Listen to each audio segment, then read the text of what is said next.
Hello, and welcome to this introductory video on using Web of Science. I'm Kristen Adams, Science and Engineering Librarian at Miami University Libraries. Today we're going to be covering general search strategies and the citation tracking feature available in Web of Science that sets it apart from other databases. Web of Science covers quite a few different subject areas across the sciences and engineering, and actually consists of several smaller separate collections that you can search separately or all at once. But because this video just covers the basics, what we're going to be seeing is applicable regardless of which collection you're looking at. Okay, now that that's loaded, we can see that we are in the core collection in the top of this bar right here. And if you click on this drop-down menu, then you can actually switch which sub-collection you're looking for once you're already in here.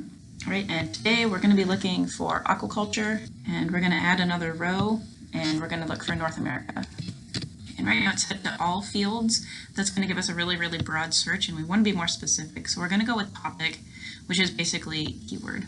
So let's change that for both, okay, and we'll do search. Okay, so here's our results screen. We can see up here at the top we have a total of 363 results for that search. And that's not too bad, but we'll try to narrow it down so that we don't have quite so many to look through. So to do that, we've got some refined options over at the side. The ones here at the top you can limit by highly cited papers, review articles, early access, open access, and those with associated data. And let's choose the associated data to help us narrow our search. We'll choose something else when we get down here too. Let's scroll down. You can choose publication year, the document types. Most people are looking for articles, but there are other types of documents in here, including book chapters, proceeding papers, or conference papers. Let's click articles, come down here a little bit more, and we've got some Web of Science categories. So those are really useful to click on or look at if you're looking for other sorts of keywords. If your search didn't go quite as you expected it to, then using some of these terms can help you kind of narrow your search and use the same terms that the articles are cataloged by. But let's scroll back up to the top. I think that that's good for now. We'll click refine. Okay, so here's our new search results page, and that's really narrowed it down because we only have 5 articles to look at now.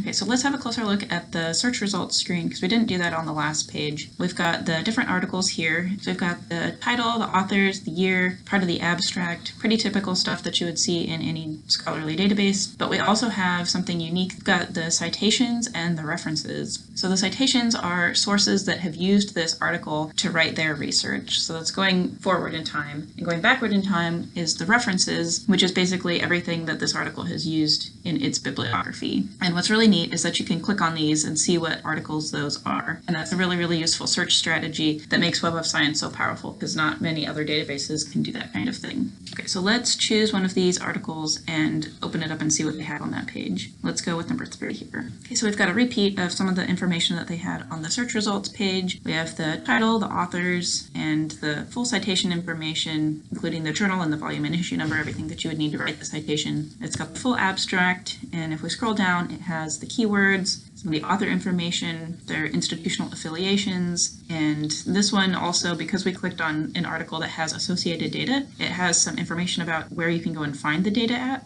And down at the bottom is the funding information. A lot of research is funded by various agencies, government agencies, or businesses, companies, and things like that. And if that's the case, then the authors are required to let you know where they got their funding from. And it's really handy, actually, if you're doing research to look at this so that it gives you a little bit of context for the research, but also that's another way to find similar sources. So if something's funded by this one particular grant, say, there's usually more than one research article that comes out of a grant, and so if you look by the grant number, then you can find a lot of related research articles. Okay, so let's say that we've thoroughly checked this one out. It looks good, we want to read it, so let's go back over to the top, and we're looking for the full text. But in Web of Science, the full text is never going to be there because Web of Science just has the information. It's what's called an indexing database. And so what you would need to do is click on this yellow Find It button. Okay, so after you click on that Find It button, then you'll get a page that looks like this, and it will let you know which databases you can access that article through. Sometimes there's just one choice. In this case, there's multiple choices. It's not that any of them are better than the others. It just means that we have it in multiple places. So you can just click whichever one you feel like. Let's go with this one. Okay, now we're in an entirely different database altogether. It's an EBSCO one. Here's the information about the article again, and now instead of the Find It button, button, then we have the full text PDF, and we can click on that to open it. So that's great. It turns out that we did have access to this one. That's not always going to be the case. Let's take a look at an example to see what we do when we don't have the full text. So we're back over in Web of Science, and I pulled up another article. Let's click on the Find It button, and we have a similar sort of screen as before. This time it says no full text has been found online. So what you want to do in this case is under Request Item, there's a link to Interlibrary Loan. So if you click on that, then you'll be prompted to log into your Interlibrary Loan or ILL account and request the article.